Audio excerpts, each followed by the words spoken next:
Buenos días, buenas tardes, buenas noches a todos y a todas. En noveno programa de esto que hemos llamado de Expectativa con Julio De Vido. ¿Cómo anda, Creo Julio? que sí. Noveno. Lo que pasa es que tuvimos un par de días, hoy salimos martes, 20 horas. ¿Por qué motivo? Por el tema de la cierre de lista en la provincia de Buenos Aires. Exactamente. Para tener más o menos una idea más firme sobre qué opinar. Que eso va a ser un tema muy importante. Eso va a ser el eje del programa de hoy con respecto a la política nacional, al menos. Creemos, después veremos Cómo la charla se va dando, porque esto tiene que ver con charlar un poquito. Claro. Bueno, vamos a hablar de eso, vamos a hablar de política internacional. Sí. ¿Con qué quieres empezar? Con que aprieten like. Muy bien, eso es muy importante. Apretar like, suscribirse y compartir el canal para que la comunidad crezca. Y para que podamos seguir saliendo. No, igual, mira, haya 1000, haya 1 o haya 100.000, vamos a seguir, ¿no? Porque al fin y al cabo, hasta que el último ladrillo no sea peronista, seguiremos sabiendo insistiendo. que te miran, uno trabaja con más enjundia. No, y aparte está bueno, carga las pilas. Está bueno los debates que se van dando, ¿no? Por eso te decía que, por ejemplo, la política internacional también va a estar en el programa de hoy, porque un poco, en vez de contestar que son muchos los mensajes que nos mandan, cada uno de los mensajes, lo que tratamos es sintetizar un poco las ideas que nos tiran los compañeros, amigos y amigas que nos ven y nos escuchan, y a partir de ahí poder componer la charla, ¿no? Así que un poquito de política internacional vamos a hablar del cierre de la provincia de Buenos Aires, y yo arrancaría así. Cierre de provincia de Buenos Aires primero, y después nos metemos en política internacional, que también es vasto lo que vamos a hablar. Sí. Cierre. Yo te voy a decir un poco que me parece que podemos hablar de dos situaciones. Por un lado, la rosca, de lo chiquitito, digamos, cómo se compuso las candidaturas, y por otro lado, este tema de lo que se denomina construcción política. ¿Sí? Si querés, vamos yendo. Primero podemos ver el tema de la rosca. ¿Cómo ves la composición de lo que fue el cierre en los diferentes frentes? Si querés, empecemos en el frente de Fuerza Patria, del peronismo y aliados, y después de los colaterales, y eso en proyección a la elección del 7 de septiembre.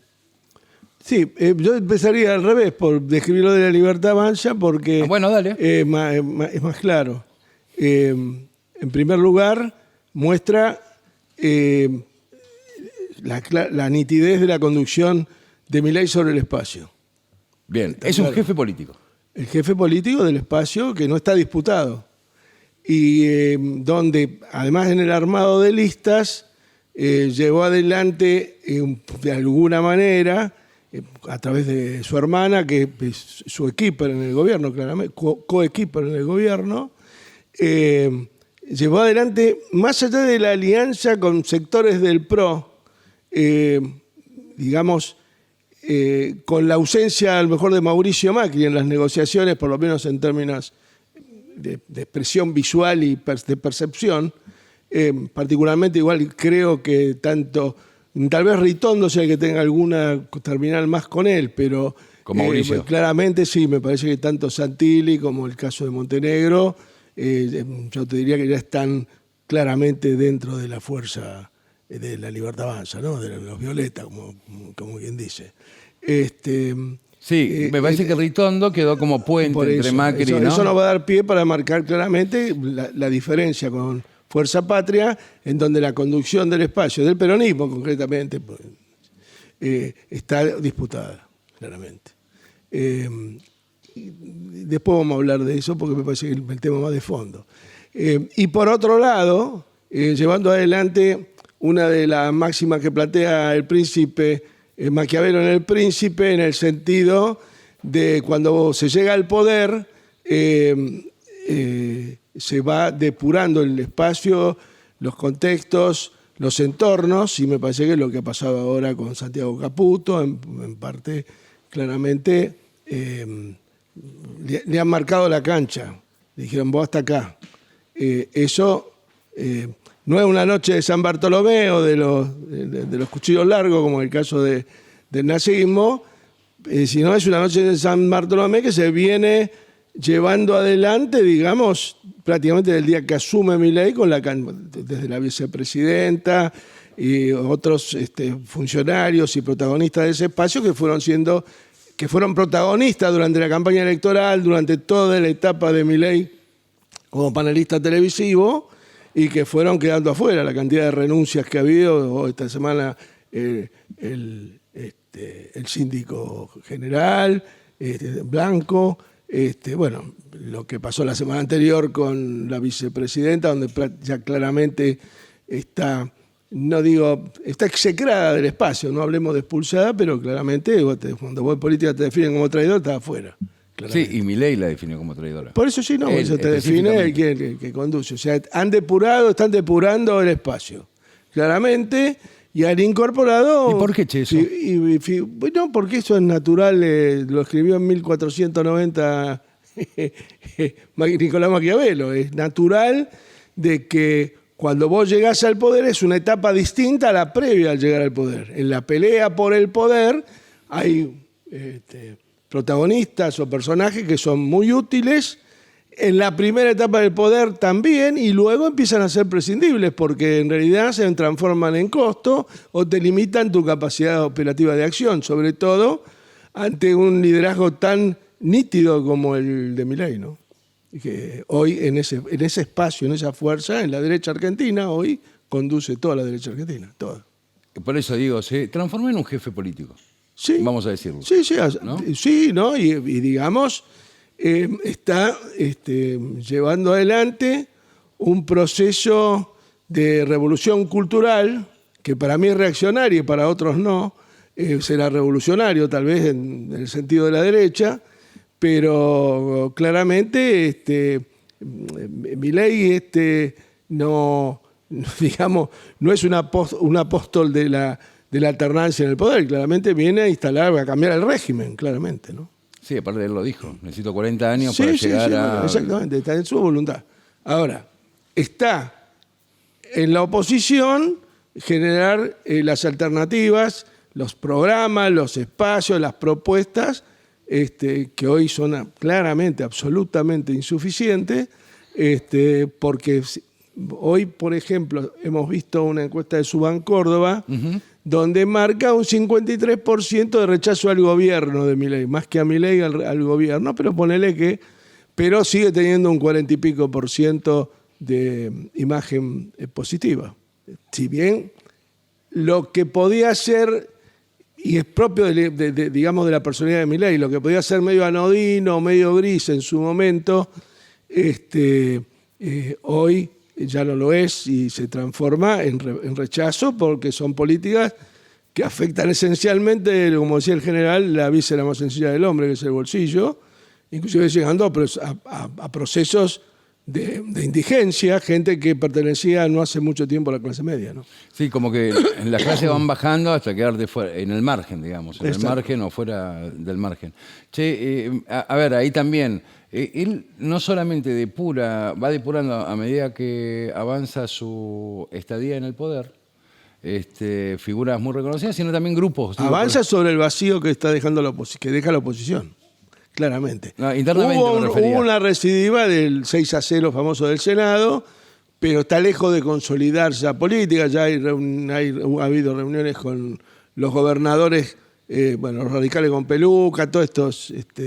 engendros de nombres de los peronistas, que en el caso de Jaldo y Jalil no creo que estén todavía en una etapa de oposición cerrada, salvo que se profundice la escasez de recursos. Ahí vamos a ir, pero volvamos a la elección de la provincia de Buenos Aires. Tercera o segunda fuerza, o esto que llaman la Avenida del Medio, se construyó al final. El radicalismo de Lustó Jacobiti con... Sí, me parece que hay personajes... Monzó, a mí me parece que hay personajes... Y con mucho del PRO. Sí, ¿no? sí, pero yo personalmente creo que hay también mucho personaje, no oscuro, sino gris, en términos que no tienen tanto peso, tanta relevancia. Me parece, por ejemplo, sí, que Julio Zamora, el intendente de Tigre, es un personaje, que tiene, Somos se llama, ¿no? Y tiene, no sé cómo se llaman, Somos Buenos Aires, algo así. Buenos Aires. Sí, un nombre así, pero la verdad que no retengo el nombre. Me cuesta a veces recordarlo de Fuerza Patria porque cambiaron tantas veces de nombre. Sí, que eso el otro es Libertad Avanza, Libertad Avanza. Bueno, Me parece que ahí en la primera va a haber una pelea interesante entre él y Catopodis Personalmente, y Valenzuela, creo ¿no? que es un personaje que no. Si uno. A ver. Catopodis es un dirigente importante del peronismo en la provincia de San Martín. Digamos, es que conduce el espacio en el partido de San Martín, un partido muy importante. Supo ser un partido muy industrial. Industrial, claro. El más industrial. Fabril, sí, pero están en plena decadencia producto de las políticas del Estado Nacional. Y bueno, me parece que el intendente Moreira, que de alguna manera está bajo la conducción de él, tiene una gestión floja. Por lo menos en encuestas que yo he visto, está dentro de los intendentes del AMBA, del Área Metropolitana de Buenos Aires, está entre los últimos, ¿no? Así que me parece a mí que hay una condición sine qua non de poner al frente, en primer lugar en la lista, a alguien que no tiene hoy relevancia política más que en la consideración del gobernador. Me parece que hay una debilidad muy grande ahí, claramente. Me parece que tal vez Malena Galmarini, segunda, ¿no? Está segunda.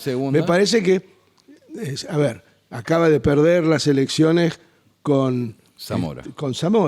Es el primer hace candidato. 2 años, 1 año y medio. Sí, pero me parece que tiene otro perfil que el de Catopodis. Me parece que en términos de perfil, de conocimiento y demás, tiene una relevancia superior. Entonces, en la primera compiten Catopodis Esencialmente me parece que Zamora la disputa y está Valenzuela. no, la disputa ahí no es con Catopodis, es con por lo menos en términos de sitio, de lugar y de la importancia que tiene Tigre y que ha adquirido Tigre dentro de la primera sección electoral por su crecimiento demográfico y también, de clase media, todo el sector de Nordelta y demás, son personas de clase media y alta.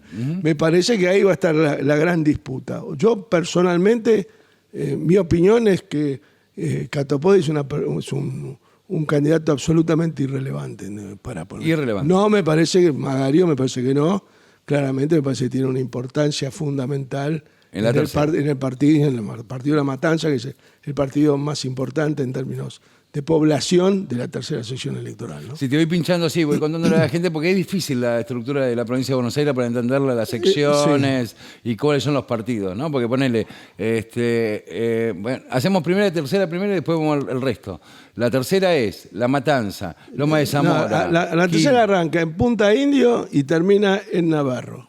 En Navarro. Y en el medio tenés todo. Navarro, Cañuelas, Ezeiza, La Matanza, Loma de Zamora, Lanús, Almirante Brown, Berazategui, Quilmes, Avellaneda, Berizo, Ensenada, Magdalena y Punta Indio y Florencio Varela.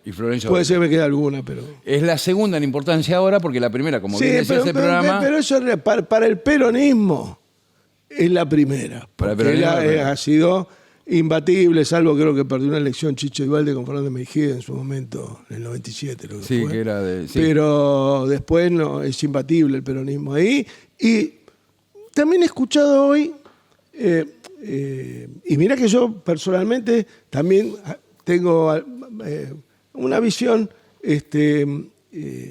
me parece que Fernando Espinosa es un dirigente importantísimo, es la tercera, que ha perdido de alguna manera, producto del desgaste del paso del tiempo, más allá del tema de la causa esa que estuvo y demás, me parece que la causa le operó, lo estigmatizaron, trataron de estigmatizarlo, pero creo que es un hombre que tiene liderazgo político en La Matanza, por lo menos. En el distrito de él. En La Matanza, que es el distrito más importante, por supuesto. Así que me parece que hay que estar muy atento a esa evolución, ¿no? creo que Magario sí es una candidata Fuerte. de relevancia. La tercera, de todas maneras, Fuerza Patria está tiene. fuertemente acotada. Cuando vos, no sé si querés entrar en Fuerza Patria, porque ya estamos metidos. No sé, Y ahora vamos mezclando un poquito, porque, ¿no? Porque a mí, lo que sí te digo también, que la tercera está muy...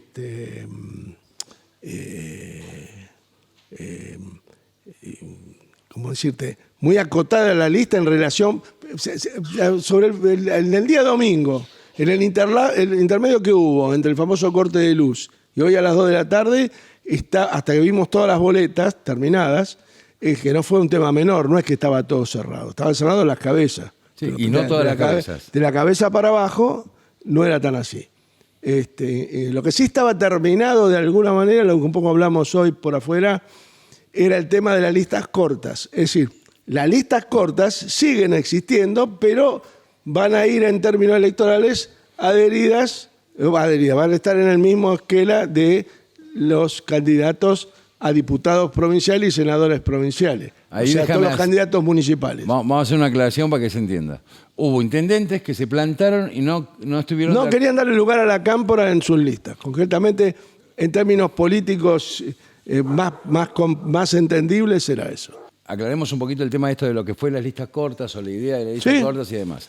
Hubo intendentes que decidieron... Que de ninguna manera querían intromisión de fuerzas ajenas al distrito, o sea, que la discusión de las listas de senadores y diputados provinciales, los intendentes manejan en su distrito los concejales. Los ediles. Exactamente. Y lo que se quería plantear en su momento, que en la discusión esta que se llevó adelante el sábado y demás, en las listas de las intendencias había que correr la misma situación que en la jurisdicción provincial. Es decir, un porcentaje para la cámpora, uno para el MDF y otro para el Frente Renovado. Y otro para el Frente Renovado. ¿No? Y que los intendentes dijeron... No, entre ellos. La lista, Ferraresi, Musi, Seco, Watson, Gagliardi, Watson, ahí siguen los nombres. Vamos a estar toda la tarde. Pero está bueno eso porque al fin y al cabo ellos amenazaron con una lista corta que no terminó siendo, pero sí una... ¿Por qué? Porque va junto con la lista distrital. Pero no hubo injerencia de las diferentes No hubo intromisión externa, o sea, de la cámpora u otras organizaciones políticas en el armado de las listas de los consejos deliberantes. Exacto. Todo esto sobre la base que ya hemos dicho 20 veces en este programa, en el sentido de que un intendente que pierde la mayoría en el consejo deliberante... Está a tiro de expulsión. Sí, que fue, como se dice vulgarmente en el ámbito del conurbano, es de la cochería. ¿Cómo? Es de la cochería. Es de la cochería. Es de la Casa Monclar. Dura 15 días. Sí, aparte ha sucedido ya. No, y es razonable. Y es razonable eso fue lo que generó la mayor cantidad de ríspideces que después llevaron a dificultades en las listas. Bueno, después del sábado, que hubo donde quedó claro que Catopodis, con la caracterización que te dice, que es personal mía, y de Verónica Magario esencialmente, bueno, en la segunda... tenemos a Diego Onani de Santa Acción de la Cruz, que la verdad que es una cosa muy rara porque todos hablan de que es un excelente intendente, aparentemente está vinculado más a Axel que a la cámpora y demás. Sí, es por lo que él mismo difundió y hizo muchísimos reportajes. Y es bueno que los haga porque estamos en este momento en el partido de Zárate. Acá en Zárate no lo conoce nadie. Yo lo conozco porque vos vivís ahí. Claro, si de Capilla. Sí, a ver, yo me considero informado. Leo, escucho, estoy todo el día atento a la información, me apasiona, es mi pasión, digamos, ¿no? La política. No lo conocía, no sabía quién era. Hoy miré la lista de la segunda, no conozco a nadie de los que están ahí. Pero la segunda es de Grabois. La segunda es una sesión, digamos, de la primera y la tercera, es una sección importante, pero tiene, a ver, una geografía variopinta, digamos. Tenés los Pasaglia en San Nicolás, que eran de origen peronista, después se adhirieron al PRO, y pues se han transformado en un partido vecinalista, Bien pero vecinalista. regionalista, digamos, porque tienen influencia en la sección. Los hermanos. Sí, los hermanos. En realidad, yo lo conozco más al padre de ellos, que era intendente cuando yo era ministro, por el peronismo, era parte del dualdismo, digamos. Inclusive el abuelo de estos chicos también fue intendente, creo que estuvo hasta preso en la época posterior, durante la Libertadora. Es una familia muy arraigada ahí. Y tiene mucho peso territorial, es decir, desde Buenos Aires a veces cuesta entender que los partidos que están sobre la costa, Zárate, Campana, Ramallo, Varadero, Ramallo, San Nicolás, tienen mucha vinculación, hay muchas rutas transversales que los vinculan con Pergamino, con Salto, con Arrecifes, con Capitán Sarmiento, con la Exaltación de la Cruz, con San Antonio de Areco, Carmen de Areco. Pero no podés comparar de ninguna manera el electorado de Exaltación de la Cruz con el de San Nicolás. En su nivel de densidad, dices. Primero en densidad, no, ideológico además. San Nicolás tiene una hegemonía enorme, la presencia de la UOM histórica. Claro, sí, histórica. Bueno, se hablaba de que Naldo Brunelli podía ser un cabeza de lista en la segunda, un sindicalista con una historia enorme, no sé, como que desapareció, o él se bajó, no sé qué pasó, pero hubiera sido muy atinado un nombre de esa naturaleza para convocar al voto. Porque acá el principal problema que tenemos no es la Libertad Avanza, es la abstención. Es la abstención. Nosotros, ahí vamos mucho más, para nosotros es mucho más, para el peronismo, es mucho más problema la abstención que para la Libertad Avanza o lo demás, porque en general los votos que se van a tener son los que no lo conocen a Nani, por ejemplo. Zárate tiene 180.000 habitantes, San Nicolás está cerca de los 200.000. ¿Y cuántos habitantes tiene Exaltación de la Cruz? No sé, ahora debe tener 20.000. Igual estoy mal ahí, tengo que saber porque vivo ahí, pero bueno. Escúchame. 20.000 habitantes. Y sí, son Bueno, el peso político que tiene el radicalismo, por ejemplo, en Pergamino, es muy difícil. El segundo en la lista es alguien de Grabois, que calculo que lo obtuvo diciendo a visitar a Cristina el viernes. Claro, cuando fue. Sí, porque siempre, porque no, digamos, fue... siempre busca apoyo. O el Papa, o Cristina, pero bueno. Bueno, escúchame, pero pará. El mío claramente no lo tiene. No, claramente vos no votaste por él. Che, sí, y después el resto, en la octava, La Plata. Bueno, la octava, me parece que hay un chico de la Cámpora al frente, no sé si eligen senadores o diputados, creo que son diputados. Y no me acuerdo el apellido, pero he hablado con compañeros de La Plata y parece que tiene buena imagen. Bueno, Alac es un hombre muy ecléctico, así que seguramente me parece que va a trabajar, va a utilizar en el sentido de la unidad con otro criterio.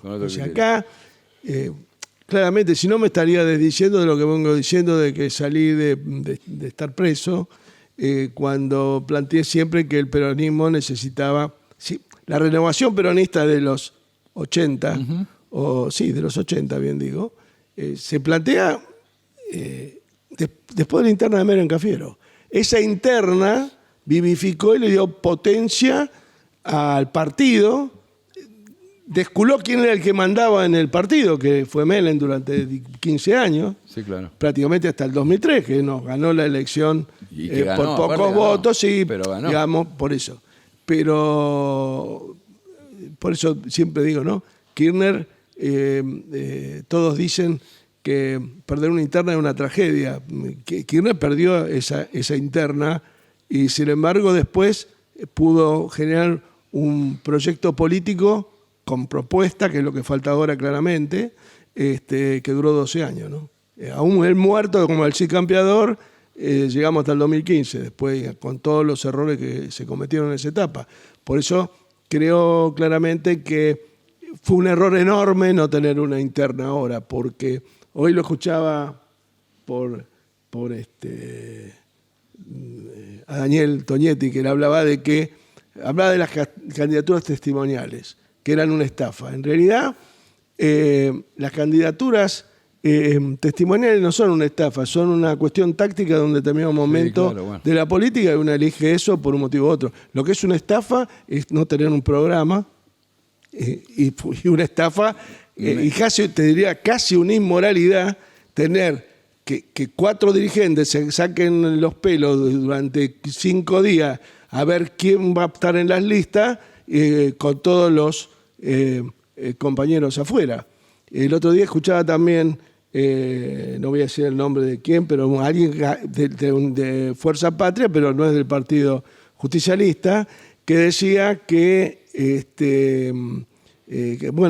no importaba la discusión, no importaba que estábamos todos adentro. Y la verdad que no estamos todos adentro. Claramente se ve que no estamos todos adentro. Y lo vamos a ver el día de la votación con el nivel de presencia en los comicios. En la abstención. Claramente, no estamos adentro. Estamos como el Toti Pazman cuando Maradona clasificó para el Mundial. ¿Qué dijo? En realidad la tenemos adentro. Claro, porque tenemos que ver candidatos que no. Lista de candidatos teniendo 50 años de militancia política, 25 años de ministro y demás, leer listas con nombres que son ignotos. Y que yo aparte vivo en Zárate y no vivo en un termo. ¿Cómo? ¿Cuál es el programa que puede plantear para la segunda sección electoral Nani, por ejemplo? Bueno, y hablo de él porque es donde me tocaría votar. Como puente para hablar de eso que decía Daniel Tonietti también, y esto de la construcción. Él decía que no, pero me parece interesante, falta un programa. En eso comparto 2000%. Muy bien, pero la cuestión de la testimonial, porque Kirchner impulsó, pero ¿por qué? ¿Por qué impulsó eso? Claramente, fíjate al revés de esto, que en donde los muchachos se ponen de testimoniales para evitar que los caguen en las listas de los concejales. Claramente, perdona que sea tan claro, pero es así. Kirchner plantea las testimoniales para evitar que el espacio fuera defraudado con intendentes que, viendo la fuerza con que venía de Narváez y toda la propaganda y todo el impulso. Alicate. Sí, bueno, los medios de comunicación. Sí, bueno, pero yo no lo. Porque ese fue el primer atisbo de entender que podía haber un Milei después. ¿Qué? Porque es más o menos lo mismo. Muy parecido. Es decir, no dice alicate, pero bueno, él dice que ama la crueldad, esas cosas que son como muy. Por eso digo, es una revolución cultural en esos términos. Pero bueno, creo que la derecha se encuentra con un problema parecido al de la China cuando Mao desaparece y entra en crisis todo el proceso de la revolución cultural, que en ese momento fue utilizado para purgar el partido de elementos que estaban totalmente burocratizados, digamos, que querían quedarse en los cargos, y un poco lo que pasa acá, ¿no? Muy bien. Que de buscar no romper el statu quo. ¿Cuál es la manera de romper el statu quo? Bueno, finalmente, después de esto vino Deng Xiaoping, lo que había sido execrado en su momento, llega a ser secretario general del partido. Todos nosotros, los que veíamos con simpatía todo el proceso de Mao, el de la revolución cultural en su momento, decíamos, es la reacción, y digo, mirá lo que es China, es una potencia económica, pero nunca hubiera sido una potencia económica si no hubiera habido la revolución cultural, donde se purgaron todos los elementos del partido que se habían burocratizado. Muy bien, eso de burocratización, y lo de China me sirve. Sí. Y todo cuando digo burocratizar, digo, a ver... Para volver a lo mismo, digamos. Porque... A ver, Facundo Tignanelli, no tengo nada contra él, me parece un buen pibe. Que va de segundo. No, pero es tercera reelección. O sea que todavía hay esta discusión, eso si se puede o no. Ya tiene 2 mandatos. No hay otro compañero. Bueno, este es el tema. Es muy interesante lo que decís. Bueno, y me parece que va a la profundidad que... Esos son enquistamientos, la estructura del partido. Yo creo que el peor problema, la mayor inmoralidad es que nosotros, los afiliados al partido, no hayamos podido ser los protagonistas de la elección de nuestro candidato. Entre 50 listas que se hubieran presentado y hubiéramos podido definir. Las elecciones se ganan y se pierden. Mirá, Kirchner perdió en el 2009 con los intendentes que finalmente tuvieron que terminar acordando por abajo los nombres de los... de Narváez no tenía nombres para poner en los distritos, con lo cual los intendentes eran titulares de una lista y todos los concejales que presentaba de Narváez con el alicate eran del intendente. Si no hubiera sido ahí sí hubiera sido un desastre. Y hubiera sido un desastre. Hubiera sido un desastre electoral si no hubiera sido así. Si no se presentaba Néstor. Claro, porque el desastre, las consecuencias hubieran sido que todos los intendentes peronistas hubieran sido echados por los consejos deliberantes cuando entraron en minoría. ¿Vos sabés qué me pasa a mí? Yo te digo, a mí con todas las... cuando se habla de construcción política, se habla de... No, se habla de la rosca como virtuosa. Y la rosca no es virtuosa. No. Bueno, muy bien. Yo entiendo que puede haber rosca cuando vos preparás las listas para la interna, para que el afiliado decida. Entonces puede presentar 15 listas, o 2, como fue en el caso de Menem y Cafiero, y bueno, ganó Menem y después tuvo la iniciativa política.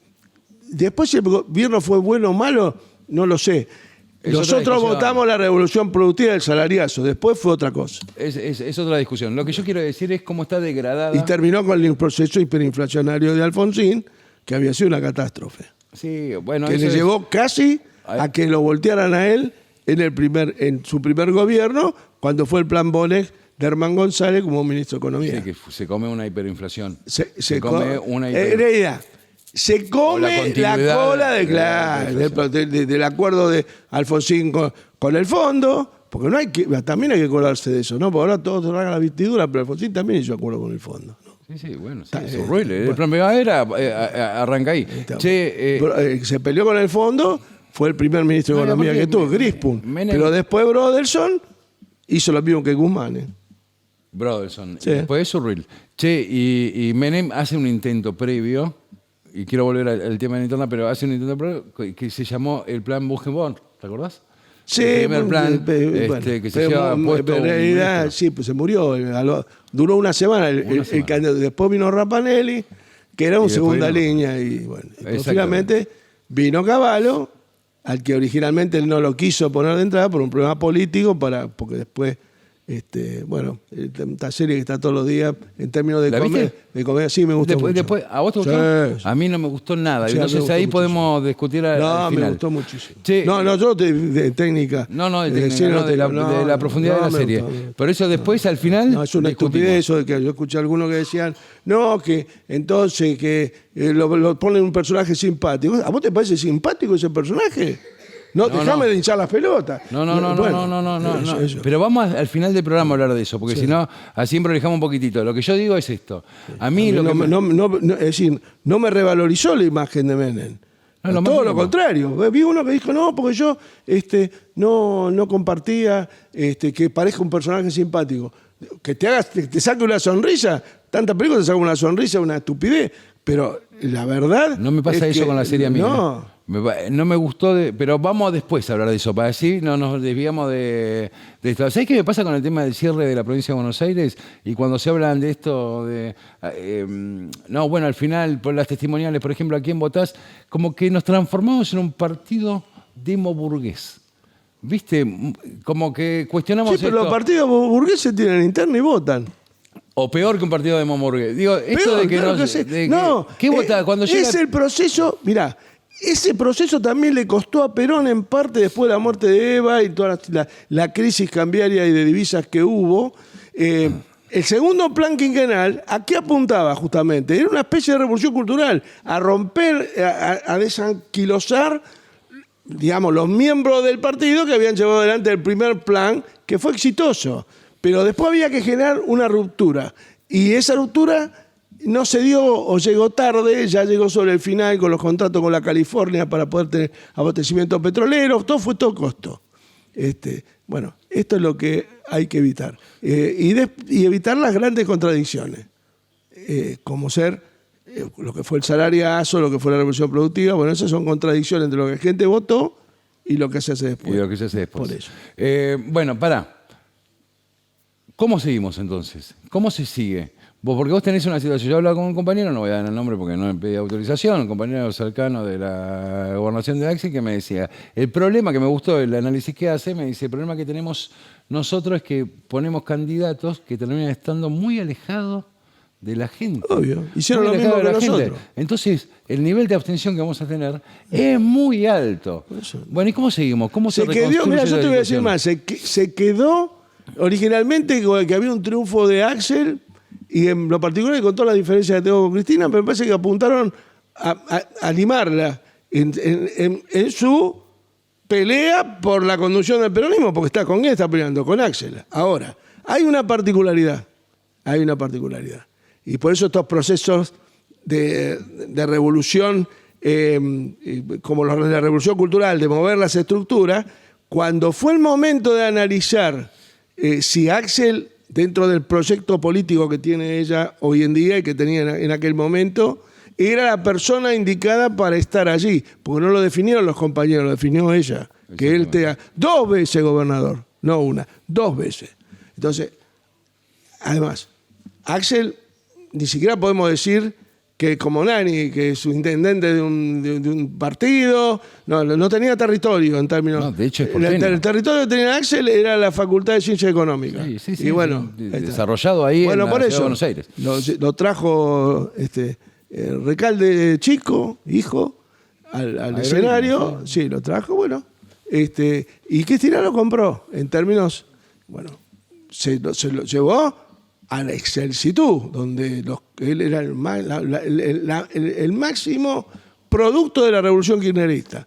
Y bueno, y ahora nos quieren vender que es malo. No, a ver, el tipo está dando la pelea por el poder, porque le dieron espacio como para pelear el poder. Ahora, tiene una gran déficit, que es el territorio. Tiene un territorio en su momento, endeble, en el máximo momento de la pelea y de la tensión, los intendentes le dijeron, mirá, movete, pero hasta ahí. Eso no es el rol que tiene Milei en su fuerza política, claramente. Hay una enorme debilidad de Cristina porque un invento suyo la cuestiona. Esta es la principal debilidad de Cristina, es que es uno de ellos. Si la desafiara Ferraresi o Musi o cualquiera de ellos, y bueno, es una pelea interesante. Una persona que fue 2 veces presidenta y demás, digamos, disputando el espacio con un intendente de una ciudad de 600.000 habitantes, con un predicamento entre... Bueno, no es así, es producto, es enorme debilidad de los dos. Es que él es un invento de alguna manera de ella y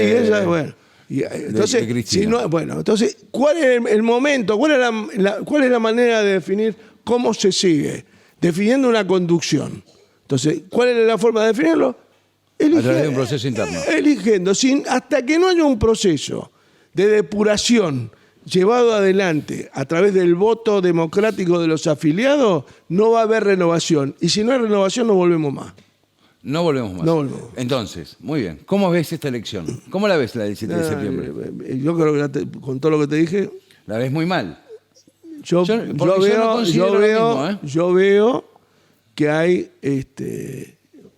un peligro enorme de abstención. La gente ni sabe... Si yo no conozco al cabeza de lista de mi distrito, yo me imagino, no sé, los muchachos que están civil, en la portería en La Guardia o los otros que están... Se complica. Igualmente, viste que la vez pasada hablábamos fuera de cámara y yo te decía, a mí me parece que hay condiciones esta era una elección muy posible, muy ganable, porque las condiciones objetivas para mí, para el gobierno nacional, se empiezan a complicar. Digamos, condiciones objetivas en términos de la crisis se siente cada vez más en la calle, digamos, ¿no? Yo sí, por lo menos siento la crisis económica está fundamentalmente socioeconómica. Socioeconómica. Porque hay una serie de valores sociales que están entrando en contradicción, están entrando en disputa. Y en disputa, exactamente. Hay un montón de valores que están en crisis. Pero están en crisis para ellos, o sea, los de la Libertad Avanza, y para nosotros. Porque para todos. Eso es lo que digo. Esta es la única duda que tengo yo. Esa crisis es producto del fracaso fenomenal del gobierno de Alberto. Fenomenal. Sí. Fenomenal. Con todos los que lo acompañaron, no voy a entrar ahora en acusar a Cristina por esto o por lo otro. Ahora, ese fracaso empieza con el dólar a 60, está bien. A partir de ahí fueron todas derrotas. Lo que dijo Alberto. El dólar a 60 al día siguiente de ganar por 15 puntos la PASO y luego perder y ganar por 5 o 6, perdió 10 puntos entre una elección y la otra. Entonces, Macri se puso los vaqueros y salió a recorrer el país, hizo campaña, qué sé yo, y resucitó. El mismo Álvarez Ají, yo lo he escuchado, y era segundo de Axel, lo he escuchado en los medios decir que con Bruno Sanleris, que era el presidente del Banco Central, se pusieron de acuerdo para evitar el colapso financiero y fundamentalmente para disfrazar el reperfilamiento de la deuda, como le que decían, en el caso del peronismo se llamaba default. Claro. Bueno, ellos inventaron un nuevo término para no, que... ellos inventaron, pero no ellos estaban defendiéndose y dentro de su ideología era correcto lo que hacían. Pero ¿qué hacíamos todos los demás? ¿Qué hacían los demás? Yo estaba preso, pero ¿qué hacían los demás? Miraban por televisión y aplaudían que el dólar 60 estaba bien. Armaron una misa. Se hacían todos los pelotudos. Bueno, armaron una misa. Bueno, ese es el problema. Bueno, ahí tenés. Hace falta una fuerte renovación, un proceso, una revolución cultural interna dentro del peronismo. ¿Y por dónde vamos? ¿Cómo hacemos? Se terminaron la reelección indefinida fundamentalmente de los legisladores, porque a los intendentes lo elige la gente. ¿Está claro? Y en tanto y en cuanto ganen ampliamente, como muchos de ellos, el proceso de debate interno está acotado. ¿Qué te quiero decir yo? No siempre hay que generar un proceso asambleico o de elección permanente, pero hay momentos donde la renovación impone que él sea el afiliado el que diga, no, el que conduce es este. Hoy está en debate eso. Y fundamentalmente por esa enorme contradicción, que es la esencia de la vida misma, la contradicción, claramente. No es lo que me enseñaron los curas en el colegio, pero es lo que es, en definitiva. Y bueno. Sin tensión no hay política. ¿Y cómo hacemos para que esas... ¿Y cómo se hace? ¿Cómo? Porque vos, digo, lo que me decía este compañero... justamente con el cierre de lista, me decía, terminamos eligiendo candidatos muy alejados de lo que pasa con la realidad de la gente. No eligen, ponen en la lista. Ponen, claro. Por eso, aparte, fíjate vos, volviendo al tema de quién había ganado y quién había perdido. En realidad, yo debo decirte una cosa. El PRO no perdió nada, porque con lo que firmaron... prácticamente... 9 entrables, calcula. Por eso, y se van 9. Bueno, por eso. O creo que se van 7. Calculan entre 8 y 9 entrables. Y Sergio Tomás se van 7, entran 7. Bueno. Massa. Claro. No, se van 7, entran 7. Entran 7. Bueno, teóricamente, según lo que decían, que habría que sacar la cuenta, tengo mis dudas, que Cristina perdía 4 de 11 y quedaban 7... y que Axel tenía 7 y pasaba a 11. No sé si será así, porque si vos ves la lista de la tercera, la única teóricamente que responde a Axel es Magario. Todos los demás son... No, ¿y qué más? El intendente de Almirante Brown. No, si Cristina le dijo ponerlo a Cascallari. Esa es la discusión que hubo a la 1 de la mañana. Porque va Magario, segundo Tinanelli, tercero Mayra Mendoza, cuarto Castellari. ¿No? Sí. Todos en primero, y además, primero le propuso al intendente de Pilar, a Chaval. No. Ahí se plantó. Entonces parecía como que era un triunfo, pero cuando vos ves la lista completa, ¿de qué triunfo me hablas? Me parece que es una derrota fenomenal para todos, porque la abstención va a ser enorme. Mi opinión, puedo equivocarme. Bien, ¿qué sería una abstención enorme? Que vaya a votar el 40%. No, eso es un desastre. Eso es enorme. Pero eso es una catástrofe. Menos de 50 es grande. 40 es enorme. Después vamos a ver. Bien, bueno, muy bien. ¿Cómo se hace para...? Vos fijate en Rosario, donde había un Monteverde, empuja con Hapkin, que eran... ahí había contradicción. Y había... tenían cierta representatividad. No te digo que coincida con Monteverde, pero claramente marcaba un proceso de renovación. Claramente. Pero no votó el 50% de la No gente. llegó a votar el No, el 50%. 48%. Por eso. Bueno, Ah, y ahí pero- había... No, pero ahí había un Boca y River. Acá no hay.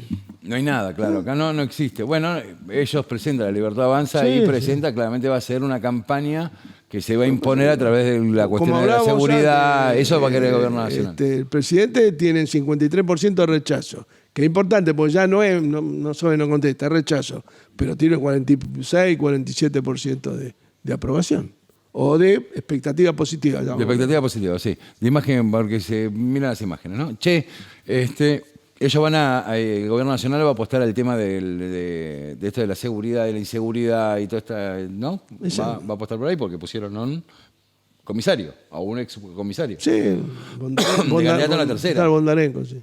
¿No? ¿Cómo Sí, se llama? Bondarenko. Bondarenko. ¿Tenés alguna referencia? No, No, la nadie que tiene tenés mucho, vos, ¿no? ¿no? El comisario de la comisario. Policía de la Provincia de Buenos Aires. Y Montenegro, Montenegro, sí.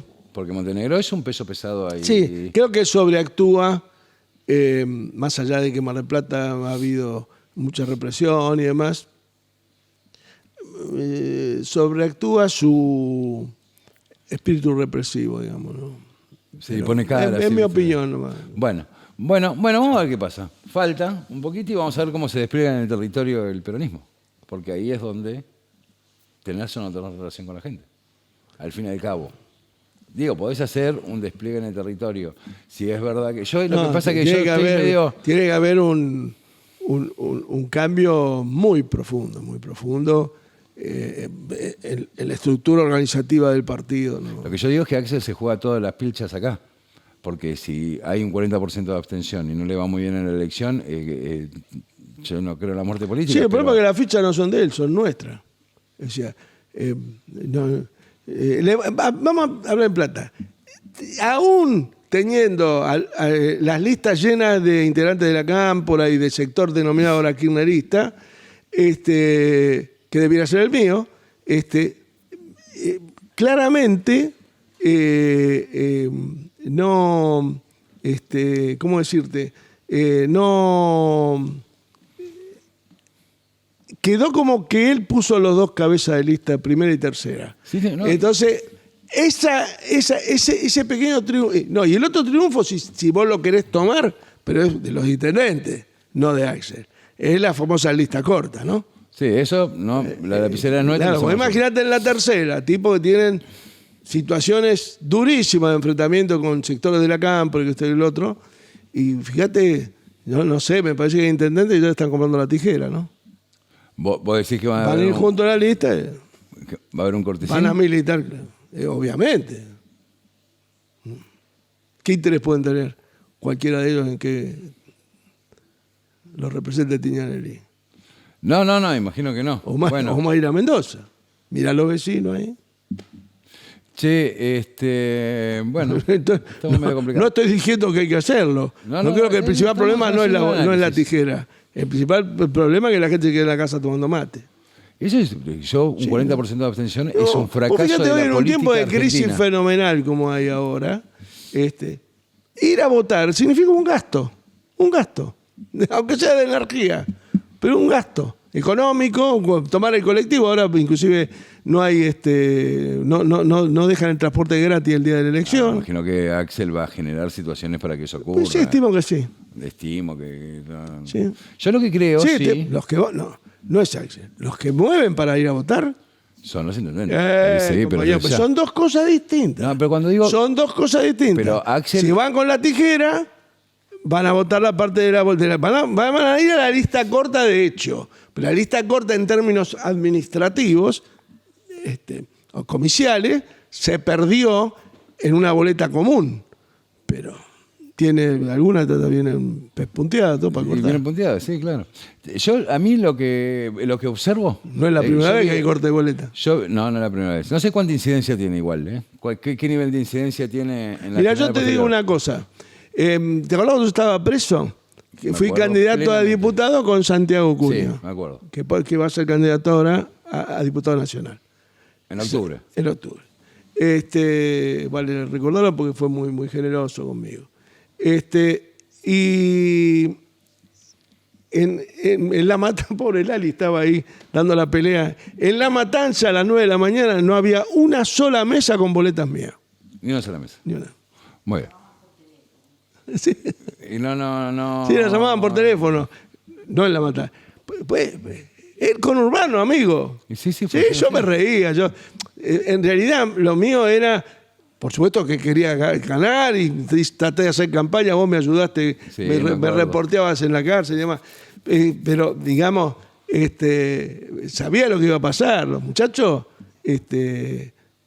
digamos... compiten. No, usan hasta el último elemento para mantener la estructura de poder, porque sin esa estructura de poder desaparecen en 5 minutos. Yo lo que Y vi... después vienen los malos. los más malos. Sí, yo estoy de acuerdo con eso. Sí, porque viste, hay un proceso de estigmatización también. Como allá en la década del 90. Mirá Infran. Lo matan en todos lados. Sí, que esto, que Infran sacó el 70%. Sacó el 70%. Claro, el 70% de los votos. Allá Pero por- que militó, se recorrió todos los barrios de Formosa. Yo no estuve ahí, pero me han contado gente amiga. Trabajó como nunca más, lo veías en YouTube, inaugurando todos los días escuelas, hospitales, centros de atención médica. Bueno, yo... ¿Dónde mirá, ves eso? ¿Dónde ves eso acá? En la provincia de Buenos Aires. No. Hablando- No digo que sea mala la gestión de Axel, me parece, te digo, siempre rescato muchísimo la figura del Cuervo Larroque y demás, me parece un gran dirigente. No sé, yo me acuerdo en la década Estuvo del 90 medio que oculto. hablábamos que después vamos a hablar de la serie de Menem, pero yo me acuerdo que cómo se estigmatizaba a los dirigentes territoriales. En aquella época se les llamaba puntero político. Y se los estigmatizaba. ¿Qué sería del peronismo después de los 90 si no hubiesen existido esos punteros políticos? No hubiese existido el peronismo. Pero hubiese quedado aniquilado el peronismo con ese proceso de estigmatización. Es para otra charla más profunda, que hoy capaz la empezamos con esto después cuando analicemos un poquito la serie de Menem, pero tiene que ver con eso que a mí me parece que los progresistas hablan de construcción política y a mí me gusta hablar un poquito más de cómo el movimiento se evoluciona, digamos, ¿no? Y cómo se reinventa doctrinariamente. Eso tiene que ocurrir en algún momento. Vuelvo a la elección y ve el primer spot post cierre electoral y veo que está todo centrado en Axel. Por eso te decía que me parece que ahora hay una intencionalidad, como se decía, plato mierda, o gana y si pierde queda liquidado. No, yo no creo ninguna de las dos cosas. Yo creo que si pierde van a echar la culpa a él, claramente. Sí, claramente. Bien. Claramente porque la imagen que trataron de dar todos, digamos, los propios de él y los que no lo son, era de que había ganado el sábado, con ponerlo a Catopodi, que te reitero para mí. Y a Magario. Muy menor. Y bueno.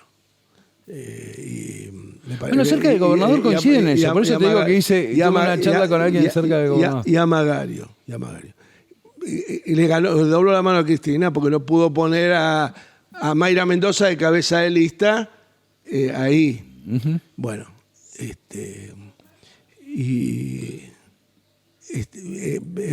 derrotaron a Cristina. En realidad, la mayor derrota de Cristina es que Axel esté en el lugar político, en el espacio político que maneja hoy él. Es el principal contendiente de ella. Son alguien que, de alguna manera... Lo creo yo. No quiero decir inventó, pero digamos que proyectó y lo puso como, digamos, la excelsitud del espacio, lo que mejor había producido y hecho el espacio en todos estos años. Pero en términos de estructura humana. Pero Julio, lo dice Máximo. Yo en una entrevista que escuché a Máximo Kirchner decir exactamente lo que estás diciendo vos. Nosotros fuimos lo que construimos a Axel y está en el lugar que está porque nosotros lo llevamos. Cristina es la mamá de él y no es mi mamá. No, claramente, no. Eso quita, de alguna manera, frescura a cualquier análisis, digamos, ¿no? Sí. Él siempre va a pensar distinto que cualquier otro porque es el hijo. Por más que haya una digamos, maneja bien la distancia, el encuadre máximo. Sí, pero es muy complejo eso. Es complejo. Y sí, ya. Pero lo maneja bien. En eso... No, tal cual. Che, Acá no hay bueno ni malo. Acá el problema es el gran ausente, que es el afiliado, el compañero, el militante, que no se siente de ninguna manera expresado o por lo menos yo, ¿no? En la lista que me toca votar acá. No, bueno, no, lo que pasa es eso. Que me tocaría votar acá. ¿Cómo te tocaría? Y sí iría a votar. ¿No vas a ir a votar? ¿Vas a ir a No, votar, no digo eso. No. ¿Y cuándo vas a definir eso? No. ¿Cuándo definís si vas o no vas a votar? No sé. Yo soy una persona que dice que cuando no hay representatividad... No, pero no sé. Yo mucho tiempo no fui a votar. Todavía. Digo, no es que me parece que esté mal. Hay que es una ver. parte Faltan 45 días. Y la historia no termina hoy. Termina dentro de 45 días. Pueden producirse situaciones y ponerle que mañana el cabeza de lista recorra toda la sección y plantee un programa para llevar adelante, digamos, proyectos que beneficien a esta zona, podría rever. Pero por eso digo, lo pongo en potencial porque no sé lo que voy a hacer. Si no, te digo, no voy a ir a votar. Pero no es lo que te estoy diciendo. Política internacional. A ver, voy a tratar de sintetizar lo que se debatió esta semana dentro de nuestro canal con respecto a los disparadores que vas tirando vos, ¿no? ¿Qué dicen mucho? Hay muchos compañeros y compañeras que ven como que el mundo está muy bipolar. Que por un lado tenés a Estados Unidos y por el otro lado tenés a China, ¿no? Entonces, ¿qué preguntan, no? Y te preguntan. Bueno, dicen, a ver, Julio, ¿sos pro-chino? ¿No? Primera pregunta. Siempre teniendo en cuenta, y estoy haciendo un reduccionismo, ¿no? Para que después ampliemos un poquito, esa visión, que yo no coincido, de un mundo muy bipolar. Por un lado China y por el otro lado Estados Unidos. Yo tengo una formación, y entiendo que el peronismo es profundamente antiimperialista. Hay muchos compañeros que me asombré que no tienen esa visión, digamos, ¿no? Que es otro tema para... ¿Qué visión tiene? No, que dicen, bueno, estamos un poco... Hay que alinearse más a Estados Unidos. Algunos compañeros, no te digo la generalidad. Lo hemos hablado antes nosotros. Esto lo hemos hablado, pero para clarificar un poco... Digo, hay un compañero que dijo, estoy seguro, que me gustaría que también que te refieras a esto, que Julio De Vido ha girado, y no lo dijo en mala intención, rescato esto de que no lo dijo en mala intención, sino para... Creo que Julio De Vido ha girado al marxismo. ¿No? Pero no lo dijo en términos peyorativos o macartistas, sino lo dijo en términos casi intelectuales, que también me gustaría un poco debatir ese tema. Pero arranquemos con esto. ¿El mundo es bipolar hoy? No, el mundo, a ver, es bipolar, pero hay bloques. Bien. Hay bloques. Lo que es Europa Occidental hoy totalmente resignada y sumida a los intereses, digamos, al poder de Trump, de la política de Trump, al proyecto de Trump. Y fundamentalmente la conducción de la Unión Europea por Ursula von Leyen claramente está a la derecha de la derecha. Igual la OTAN en Europa, el que está al frente de Ruth, un alemán, que también está a la derecha de la derecha de la derecha. No, que acaba de decir... Bien. Europa debe levantarse en armas, dijo hace un par de días. Bien. En contra de Rusia, digamos, sí, ¿no? Sí. Bueno, dice muchas cosas. Pero, digamos lo que él expresa ideológicamente es eso. Y lo que expresa, además, vos lo ves corporalmente cuando está con Trump. El gesto de sumisión. Ya a esta altura del partido, después de tantas reuniones que he tenido con líderes mundiales, no yo, sino acompañando a los presidentes, a Néstor y a Cristina, evidentemente una actitud de prosternación. ¿Cómo es eso? ¿Cómo? Claro, una actitud corporal de prosternación. Es decir, vos ves cuando el tipo habla, el otro asintiendo. ¿Cómo un tipo de otro país? Pues es un esquema básico. Nunca vos vas como presidente de la Argentina, hablar con el presidente de Estados Unidos, podés estar súper de acuerdo con lo que dice, pero no tenés que estar caminando con la cabeza todo el tiempo asintiendo o agachándote. Es claro, hay posturas corporales que yo no soy un especialista en el tema, hay especialistas en el tema, pero que son obscenas, claramente. Ruth es uno de ellos. Bueno, está el famosa anécdota esa de Néstor con la mano de Bush en... Sí, no, la pierna. Con la mano en la pierna, ¿no? Que él le gana, teniendo en cuenta que una vez se lo habían Esa hecho. fue una gran reunión porque Cristina en un momento dice, le saca el tema del New Deal, y hablarle a un republicano del New Deal, viste, es complicado. Y él le dice que Estados Unidos había crecido gracias al keynesianismo y al New Deal de Roosevelt. Y entonces Trump le dijo a Cristina, no se Bush. Bush. Perdón, Bush le dijo a Cristina, no se confunda, señora, lo que hizo grande Estados Unidos después de la guerra fue la guerra misma en términos económicos, ¿no? Claramente. Toda la industria, todo lo que se movió ahí, pero la Unión Soviética mismo. Toda la actividad industrial que hubo para la fabricación de tanques y de elementos para la defensa durante la Segunda Guerra, entre el 39 y el 42, 43, fue lo que después la hizo una potencia nuclear, claramente. Y no, creo que hay dos bloques, uno de Estados Unidos y Europa Occidental, y otro de Rusia y China, que realmente hoy están alineados. Rusia y China además han construido junto con la India y un montón de Brasil, Sudáfrica, han construido los BRICS, que también es un tema de preocupación para la diplomacia norteamericana, claramente. El 10% de aranceles a Lula no se lo da solamente porque lo persiga o porque dice que lo persiga Bolsonaro, sino por la reunión de los BRICS en Río de Janeiro, claramente.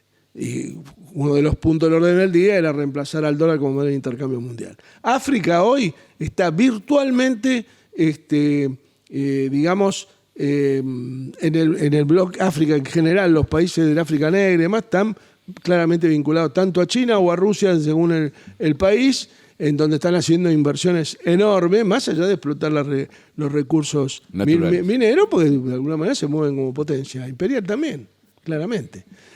Son un bloque muy importante, y te diría que el mundo está casi, y con estas estupideces que dice Ruth, está casi en la etapa de la Guerra Fría. Previo al muro, hay dos bloques. Con el proceso actual. Digamos, exactamente, ¿no? Sí, con situaciones de contradicción que se generaron fundamentalmente en los países del Pacto de Varsovia, que son Rumania, Bulgaria, Hungría, República Checa, Eslovenia, Eslovaquia, bueno, todos esos partidos, estos países, Polonia, que hoy han virado hacia la derecha en términos europeos, que tienen partido de derecha, porque también el dominio de la Unión Soviética de la posguerra fue muy duro, porque en definitiva ellos también fueron países derrotados, porque gran parte de la población de ellos estuvo al servicio del nazismo, en el sentido, fueron carne de cañón en muchos casos en el frente oriental, ¿no? Digamos, hasta la batalla de Stalingrado, que después empezó. Otro de los cuestionamientos que dicen algunos compañeros y compañeras, que me parece pertinente aclarar, que dice que en el caso de que Argentina jugara estratégicamente con China, nos convertiríamos, se destruye la industria. A ver, ¿qué dicen los compañeros? Dicen, no, hay que jugar con lo llevo al extremo para que se entienda, ¿eh? Hay que jugar con Estados Unidos y Trump, porque si no, nos quedamos sin industria nacional. Sí, bueno, estos también son algunos de los pelotudeces que dijeron muchos compañeros que ¿te acordás de Juan Domingo Biden? De que Trump y Villarroel eran peronistas. Son cosas que Perón es muy claro en el manual de conducción política, y un día podemos leerlo ahí. Ya vamos a hacer algo importante de eso. Textualmente, en el manual de conducción política, el tipo plantea claramente que nosotros debemos tener relaciones plurales a nivel internacional. Tenemos que tener relación con todos los países del mundo, porque tenemos posibilidad de ser una potencia en términos económicos, y no digo militares porque no creo que sea la vocación, pero sí en términos económicos. Y entonces decía que de ninguna manera podíamos tener parcialidad, que teníamos que mirar el mundo con, digamos, él hablaba mirar el imperialismo norteamericano, del capitalismo, y el imperialismo que planteaba lo que para él era también la Unión Soviética. Bien. Ahora, Perón fue el que restableció relaciones con Rusia desde el año 18 hasta el 48 no tuvimos relaciones con la Unión Soviética. Y tenía muchas relaciones y era muy ponderativo de la figura de Lenin, lo hemos dicho en otras oportunidades. Pero dijo, nosotros no tenemos que perder, una cosa es perder la visión de que estamos ubicados en Occidente, eso lo decía claramente él, tenemos que es decir, pensar en el mundo sabiendo que estamos en Occidente. Eso es una política muy clara y debe ser extremadamente pragmática, y ese pragmatismo solo lo pueden tener aquellos que están llamados a ser conductores políticos. Si no estamos en las cosas que en alineamiento solamente con Estados Unidos e Israel, o si no, entramos en los compañeros que ven América para los americanos y lo que plantean, yo no lo comparto para nada, la idea de que hay que estar alineados con Estados Unidos. Estados Unidos no es Occidente, es parte de Occidente, y nosotros también. Es un país muy importante de Occidente. Ahora, cuando nosotros nos alineamos, estamos reconociendo superioridad del otro sobre nosotros. Y nosotros no somos menos que ellos. Somos menos por la enorme crisis política y el vaciamiento permanente que ha tenido la Argentina, el saqueo permanente que ha tenido la Argentina de sus recursos naturales, de su cerebro, de un montón de situaciones que nos han sumido en la crisis que estamos hoy. Por eso, de ninguna manera yo creo que hay que sesgar las relaciones internacionales, hay que estar en Occidente, pero no siendo colonia de nadie, ni mucho menos estar sometido a los designios de superpotencia a la que nosotros no tenemos por qué responder en términos políticos. Podemos tener alianzas económicas y demás. ¿Vos sabés que además, el tema de la protección de la industria, no es, en este momento no tenemos relaciones financieras con China por el tema del swap y nada más. Las represas, todos los créditos que iba a dar China no fueron posibles, y si compran ya China no vende muñequitos de peluche, vende máquinas, herramientas, software. Bueno, si tenemos de alguna manera una invasión de productos chinos en el mercado, pues no tenemos una política aduanera adecuada, claramente. Eso es parte de la soberanía nacional, como te cuida. Igual me gusta eso que decís, y está bueno. Trump no es peronista, Villarroel no es peronista, Biden no es Juan Domingo Biden. Entonces, esto son cosas distintas. Está bueno eso, porque viste que hay como ¿no sentís eso que tiene un poco que ver lo que hablamos en el bloque de la política doméstica, de la política doméstica de la provincia de Buenos Aires y demás, de que hay una berretización de los análisis políticos, ¿viste? Entonces es muy difícil discutir de política cuando nos berretizamos todo. No lo digo por lo que nos escuchas y nos ven, sino digo, elevemos un poquito. Eso que te digan de repente, a mí me dio un poco de gracia. Le dije al compañero, vamos a hablarlo con Julio el programa que viene, este programa para profundizar un poco. Creo que Julio giró o viró al marxismo, por ejemplo. No, claro. En tal caso, Videla, Macera, todo eso decían que nosotros teníamos que estar aquí alineados y tener una posición que esté vinculado al mundo, a la ideología y al mundo occidental y cristiano. Bueno, yo me crié en el cristianismo, soy cristiano, soy católico, tal vez no sea practicante en este momento, pero creo en Dios, pero sería muy pelotudo pensar que los clásicos alemanes no existieron o eran burros. Me parece que, y no estoy entrando en la caracterización que hace Gramsci del famoso tema que hablamos oportunamente, de la reforma, del taylorismo. Bueno. La explosión industrial china en este momento no deja de ser hija del taylorismo inglés. A ver, ¿cómo es claro, eso? El taylorismo en B, la invención de la máquina, de los telares y de estas cuestiones en 1880, 1870, en pleno época victoriana. Después vino el boom industrial de los Estados Unidos. Después vino la etapa del New Deal, de la guerra, de la industria. Y bueno, después vino el despegue industrial de los Estados Unidos. Claramente, sí, claro. Que fue una potencia importante dentro de Occidente. La cortina de hierro, bueno, todo aquello no conocíamos, estaba aislado. Y actualmente la revolución industrial la única que de alguna manera compite además en el sector de la informática con Silicon Valley es China hoy. Es China, sí, claramente.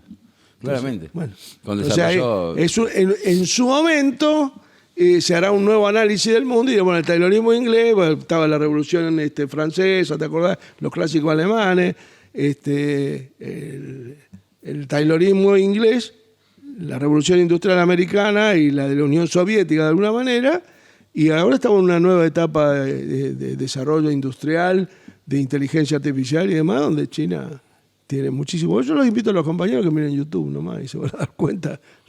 Es impresionante. No, es impresionante. El crecimiento, y además vos ves cómo la infraestructura europea, por ejemplo, los subterráneos, los trenes ¿estamos igual? Ahí está. Los trenes de Hungría, digamos, de España mismo y demás, van quedando... viejos. Minimizado. Claro. Como decíamos la otra vez, China tiene 27.000 kilómetros de trenes de alta velocidad. 27.000 kilómetros. Sería de necio no observarlo, digamos, y que hay que tener que... No, eso no es ser comunista. Claro, Yo no dejo de ser peronista porque reconozco eso. No. Ahora, si nosotros nos invade la industria china, es porque somos unos pelotudos o unos entreguistas. Nos invade la industria china porque no tenemos aranceles que protejan nuestra industria. No promovemos el desarrollo industrial porque queremos exportar todo el gas de vaca muerta al exterior y no de ponerle un precio, digamos, premium para que se desarrolle nuestra industria. Tenemos la empresa de petrolera de bandera y lo que queremos ver es cómo le pagamos a Bulford y no cómo carajo hacemos para financiar, digamos, promover el uso del gas y el petróleo de vaca muerta para promover el desarrollo industrial. Claramente, me parece que es un error. Fijamos que en vaca muerta, la empresa el otro día vi un artículo que dice, no, maravilloso, una empresa que está en segundo lugar en la producción de vaca muerta, que importa 12.000 millones de dólares. ¿Quién es? Vista hoy, Legalucho, como si no supiéramos que existe, fue un invento del kirchnerismo, claramente, lamentablemente.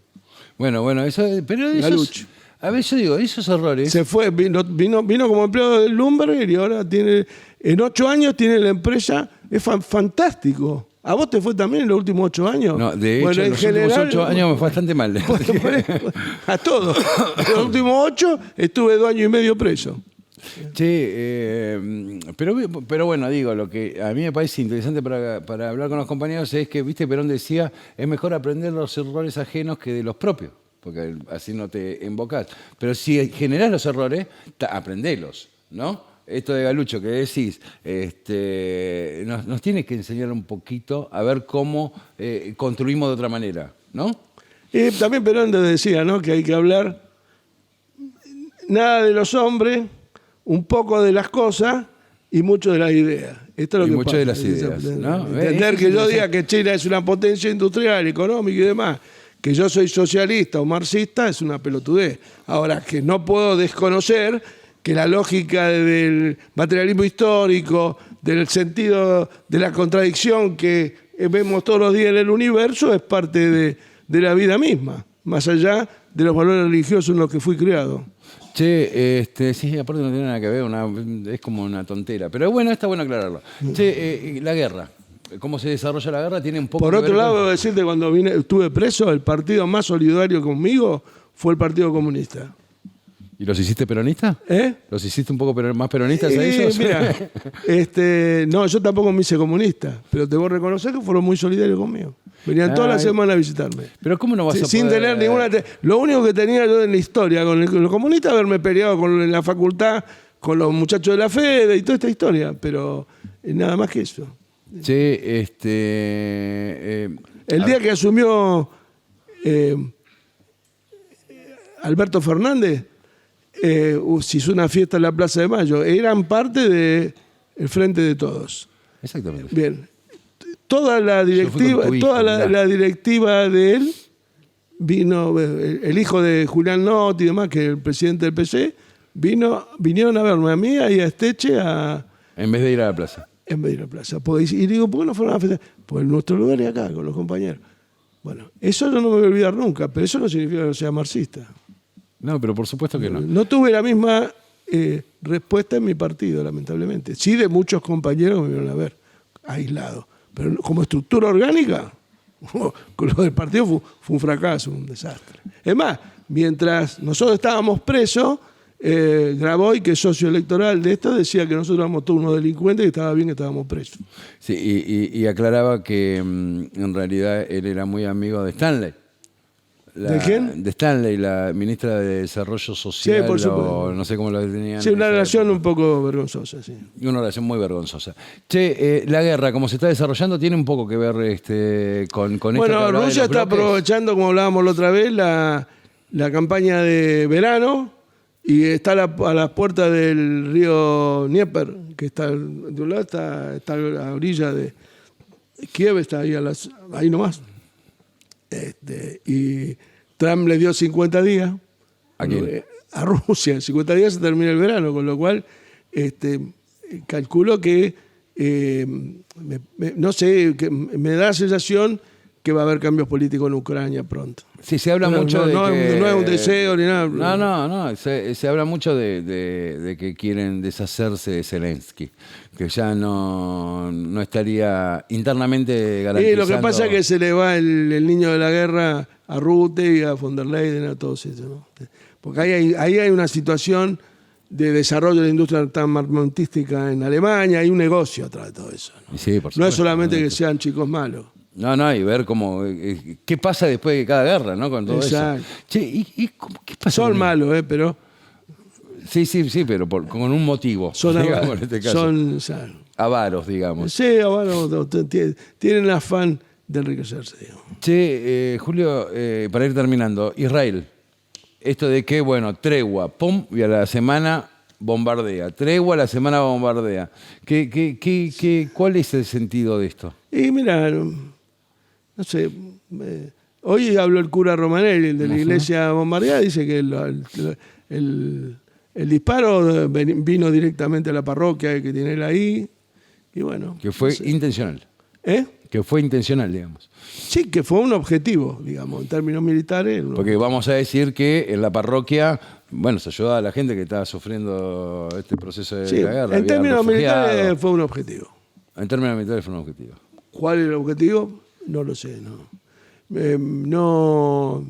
Veo y lo que muchos analistas ven en el sentido que una actitud más que permisiva por parte de Estados Unidos en relación a esta belicosidad del Estado de Israel.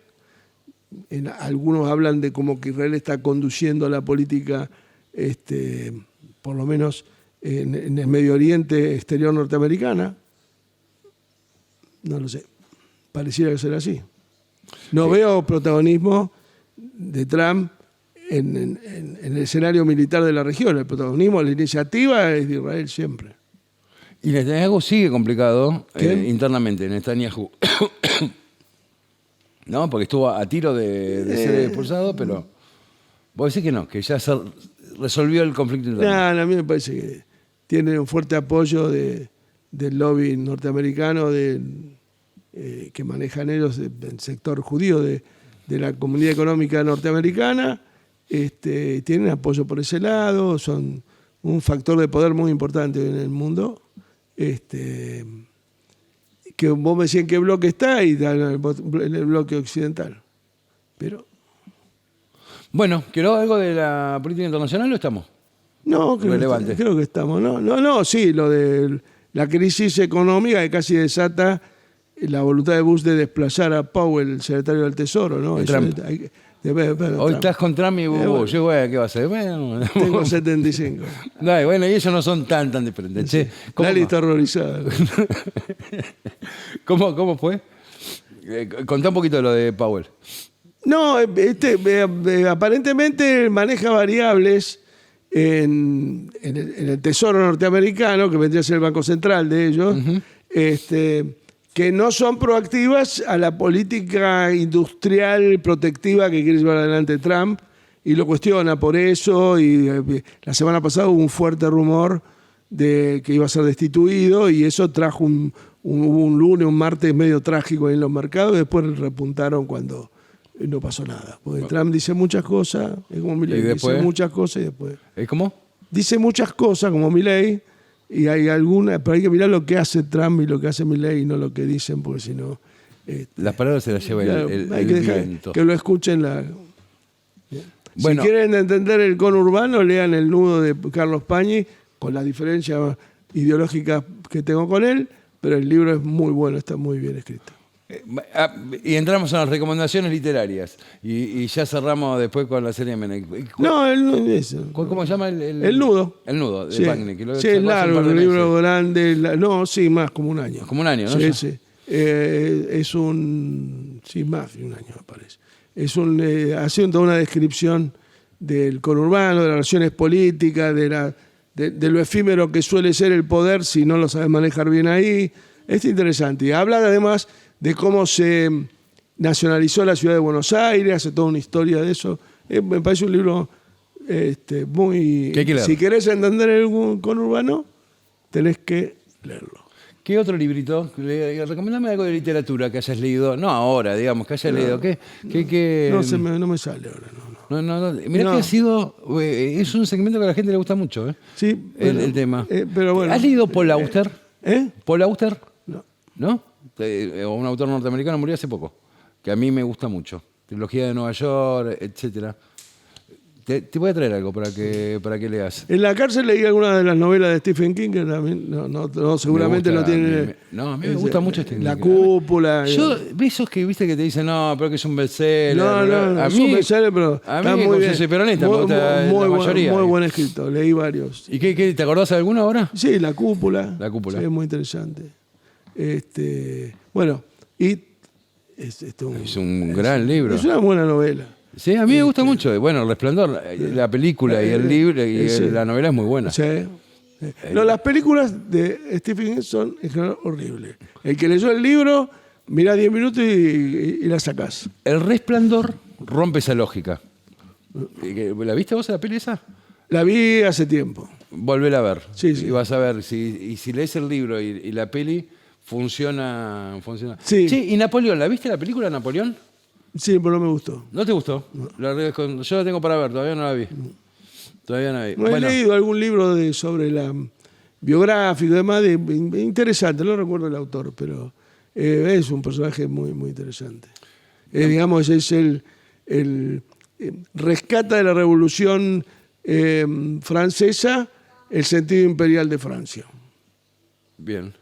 Escúchame. Que es el que prima. Que es el más importante, digamos. Que ahora está en una profunda crisis porque de África Occidental la sacaron a patada, en general de todos lados, Taboré y todo eso. Metámonos para terminar ahora sí con la serie de Menem y te voy a decir primero por qué no... a mí los técnicos... No, yo te quiero decir solo una cosa. Si vos no la considerás una sátira, ni vale la pena que discutamos. Muy bien. Es una sátira, una muy buena sátira. Bueno, muy bien. Yo viví, era ministro de Economía de mi provincia, tenía que venir toda la semana a Buenos Aires, viví muy de cerca el proceso, muy de cerca, viví muchas de esas cosas muy de cerca. Fíjate vos que dentro de la fantasía con que maneja Vinograd, que se llama el director, las cosas, se acercan bastante a situaciones reales. A mí lo único que... A ver... Y no me representa un personaje simpático la película. Eso para nada. A mí no me pasa pero eso, hubo algunos que desde el progresismo escuché. plantearon eso. Si vos entendiste que en la película que él es un personaje simpático... No, lo más mínimo, eso no me pasa. Lo que me pasa a mí, me pasaba también con House of Cards, la peli, la serie norteamericana, es que muestran la política como una cosa muy vacía, ¿viste? Bueno. Y ni siquiera en la época de Menem. Mirá que yo milité los 10 años en contra de Menem y de la política menemista. Pero esto que te decía de los punteros políticos, nosotros militábamos del gobierno de Santa Cruz. Ahora, yo que lo vi de cerca, que tuve mucha relación con Cavallo, con Carlos Coras, con Carlos tengo amistad. Amistad, no que nos vemos todos los días, pero tenemos una relación amistosa, digamos. Con Mimo Cohen. Pero se acerca bastante. Digamos, ¿viste el libro de Abel Medina? Sí. En el sentido que te dije, mira, eso que dice... nada que ver en términos, en la profundidad de la obra de Bien, uno y de eso. otro. Uno es una sátira, otro es un libro de historia. Es la verdad. Bueno, esto tiene cosas, la verdad, creo que tiene un punto dramático muy fuerte cuando le faltan plantea los dos últimos capítulos. al fotógrafo, cuando le pegan al chico, al hijo de él que era periodista y demás, Sí. le dice: la política no es para cualquiera. Esto no es para cualquiera, le dice. Cuando estaba con al poco tiempo por el hijo de él también. Bueno, hijo. Bueno, En el accidente era ese una situación, me parece que yo que viví esa época, desde la oposición, porque nosotros claramente Néstor era súper oposición, del 634-1, cuando no perdió la votación en el Congreso, creo que para elegir las listas, para facultar a MEM para las listas para el 99 o para el 97, las elecciones. Para el 97. Ahí fue, ¿no? Bueno, sí, me suena más eso. Bueno, fue una época. En la época que buscaban la reelección. A mí me falta igual los dos que lo últimos comparan capítulos con esto que estamos viviendo ahora. la década del 90 no tiene nada que ver para mí. No tiene absolutamente nada que ver. Nada que ver. Che, bueno, ¿nos quedó algo que quieras No, decir? pero terminame de decir lo que pensás vos. No, esto. te dejé Digo, a de- mí no me gusta. A mí me parece que hubo mucho. Digo, ver a los cuando te muestran el gremialismo. Primero, cuando. Bueno, es un... No, bueno, porque Está bien. vos lo ves desde el Yo punto de vista de una sátira. Te pregunto, ¿es peronista Vinograd? No sé No quién tengo ni es, idea, ni no, lo conozco, no sé quién es. no, Por eso eso no juzgo tiene tampoco. ninguna obligación ideológica de mostrar. A ver. No, hago un diálogo del tema, no tampoco. Después es cada cual hace lo que el post-ubaldinismo. Ese es el En post-ubaldinismo. definitiva, cuando la UOM, que era un gremio industrial por naturaleza, que nosotros Cae en desgracia. puteábamos la plata metalúrgica y todo lo demás, deja de tener influencia en la conducción de la CGT. Tal cualmente. Y en realidad lo que hace es. Se traslada Si bien a los gremios de Lorenzo servicio. Miguel era ¿no? muy amigo de Menem, porque había estado preso, también tiene alguna visión crítica de Menem, algunas declaraciones que hizo después, en relación a cuando estaban detenidos. Bueno, me parece que digamos, los gremios de servicio entraron a tener otro... Mucho más importancia. Bien. Claro. Sí, y camioneros. Empieza a tener mucha más importancia porque justamente la mercancía se empieza a trasladar más con los camiones. Ahí nace con los la etapa ferrocarriles. de Hugo Moyano, que yo creo que tiene su principal punto de su cenit en oposición al gobierno de la Alianza. En oposición al gobierno de la Alianza, sí, pero lo construye en el gobierno de Menem cuando él Sin crea duda, el MTA. Sin duda. Él crea dos cosas, el MTA y el núcleo de El momento MTA. de mayor gloria del MTA se da en la oposición al gobierno de la Alianza. Bueno, que tiene un discurso finalmente extraordinario fue... ahí. ¿Te acordás? Hace un discurso cuando viene los enviados del Fondo Monetario Internacional en la época de la Rúa, en el gobierno de la Alianza, él dice, bueno, si siguen jodiendo, dice Hugo, vamos a pedir la desobediencia fiscal al pueblo argentino, que se armó un quilombo bárbaro. ¿No? Porque es algo medio... Es muy complejo pedir eso, ¿o no? Sí. ¿No? De hecho, debe ser un delito, me Sí, imagino. eso venía como... Su definición dice hay que pegarle en la matadura, dice, donde más le duele. Mirá. Arrancó así y después... Después tira. Ahí me acuerdo, el escenario estaba en un lugar raro, estaba en el Cabildo, pero no en el frente, sino en el costadito. Bien. Yo me acuerdo haber ido. Claro, ¿No? frente a la municipalidad. Frente a la municipalidad. A lo que era la municipalidad, que ya no está más. Ya no está más porque ahora está en otro lado. Bueno, ¿qué más nos queda para decirle a la gente? En este segundo bloque, ¿no? Apriete el like. Suscríbanse, compartan el canal y nos vemos dentro de poquito.